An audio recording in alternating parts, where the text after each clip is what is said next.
Alright, we are in the final round of this league. We are currently 2-2, so we're playing to break even, I guess. Assuming the prizes aren't significantly different from last time I checked. I mean, I know treasure chests are a thing now. Gonna keep this.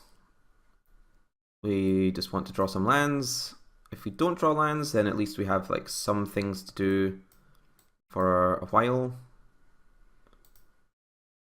Obviously no idea what our opponents are playing, but our opponent's username is pretty grim when you think about 2 bears, 1 cub. I like it though, it's good. It's good. It's a good username.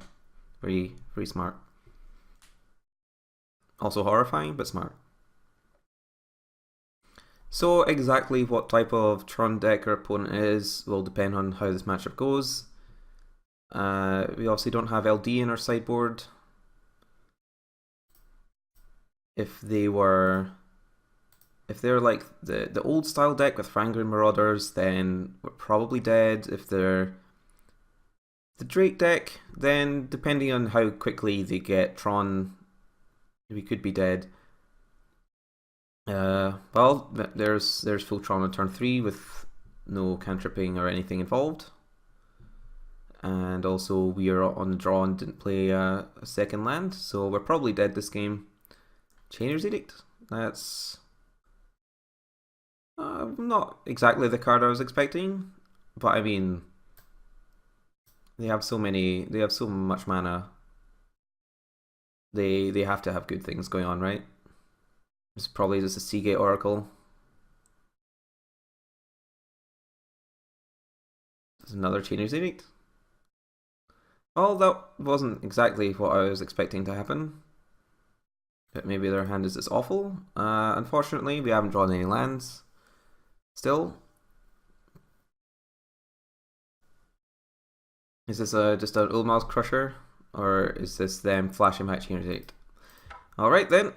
Not gonna beat like that. Like to turn 4 Crusher. Fair enough, I guess. We get to bring in 4 Smash to Smithereens. I don't think we want anything else. I think Searing Blaze, we don't have any evidence that it's good.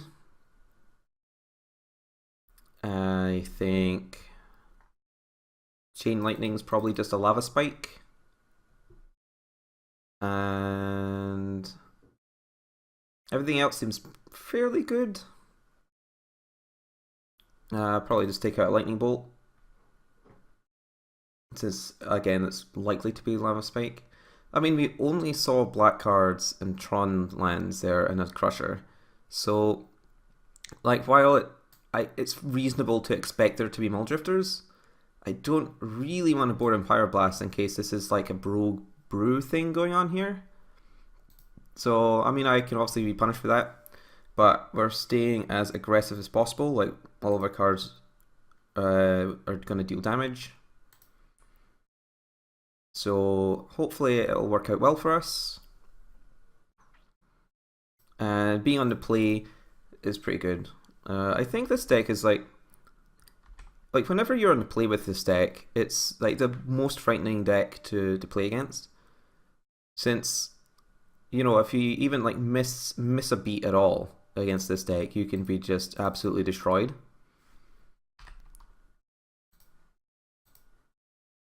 You know, like being able to, like, if whenever you hit a couple of lands and they go 2/2 and then into 2 more 2/2s, like, it's just so much power. I obviously could have smashed the Chromatic Star there, but that didn't seem like a great use.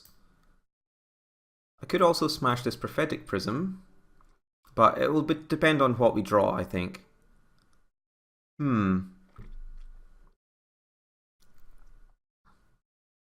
So I kind of want to play more creatures. It's just, you know, so my cohort can attack. I don't think, like, I think we'll get more damage in overall. I guess obviously this could go horribly if they're, you know, play like a Martyr of Ashes and just utterly murder us. But I think we should be able to smash Prophetic Prism soon, or just kill them with Bushwhacker. I'm kind of afraid of what's going to happen now that my opponent has drawn natural Tron on turn 3 again, though. I guess we're just going to have to wait and see. I guess they could have double Electricity, that would be pretty unreasonable. Okay, they just have like a normal Firebolt and probably flashing back with Chromatic Star. That seems like something that most opponents would be interested in.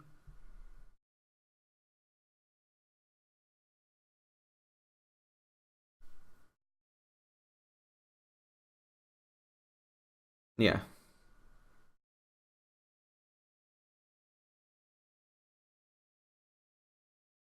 So, you know, that's not too bad. Obviously, you can't normally play that sequence, but it's a pretty good one when it happens. So here, again, we have the option of like casting Smash to Smithereens and Prophetic Prism, but then I would have to cast either this or this for 1 mana to be able to attack with these cards. I think that's a fine idea though. I think they're stuck for colors. This is going to get in a lot of damage. And Bushwhacker should be able to finish them off next turn, assuming I draw some sort of spell. Like, even if I don't draw a spell, Bushwhacker has a strong likelihood of letting one of these creatures finish my opponent off.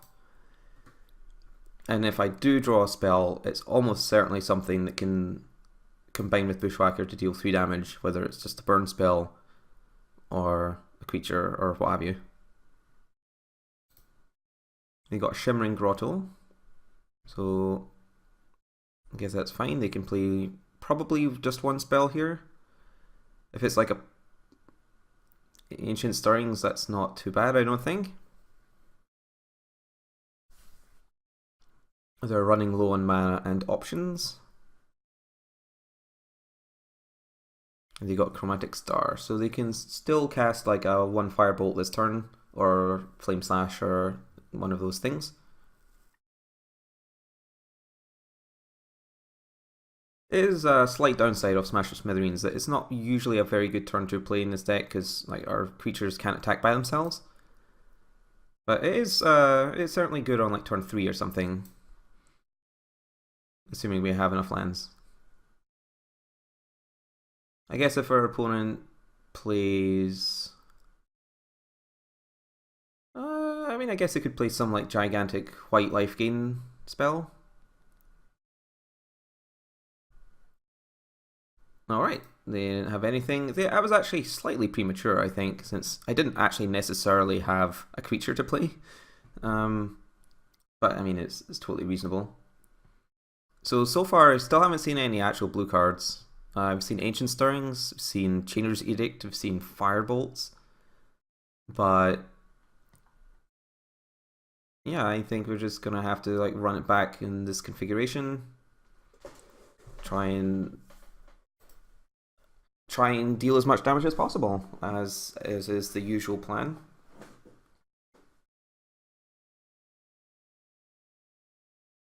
Being on the draw.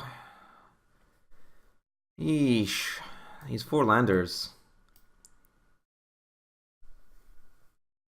As far as like 4 landers go, like we keep being punished whenever we mulligan, and like every card in our deck is pretty good to draw at this point. Like, I mean, this is at least a good like turn 1, turn 2 play. Like if this, like in the previous 4 landers, like this 1-drop has been like a Bushwhacker, which is like the worst 1-drop by quite a lot. So at least here we have like a relatively neat curve if our opponent stumbles a little bit in getting their mana. They didn't mulligan, so if looks like our opponent's like just firebolting again. But if they had like taken the time to Ancient Stirrings, for example, it would have been quite good for us. They kept a 1-lander, so that's probably good for us, since they almost certainly can't play a removal spell next turn, unless they get an untapped land and have another chromatic thing, which they did not, so we get to attack in for maximum damage with Inner Flame Acolyte for the first time today, I think. We did draw another land, which is pretty disastrous, but I mean, I guess it means we can like just spew off this Fire Blast early.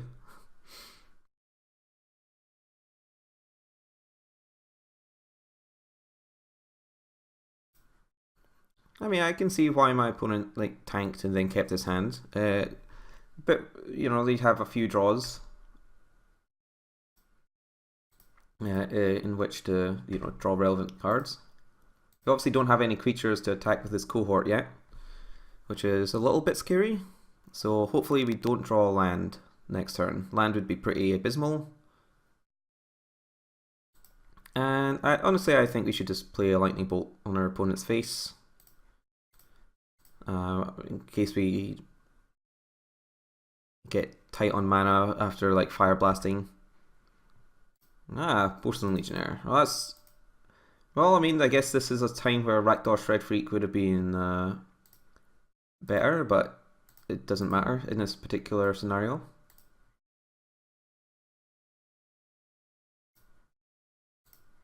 Alright, time to just cast this, and 3-2. It's not the worst. So we have 80 play points and a treasure chest. And I have never opened a treasure chest before. So let's roll the dice, shall we?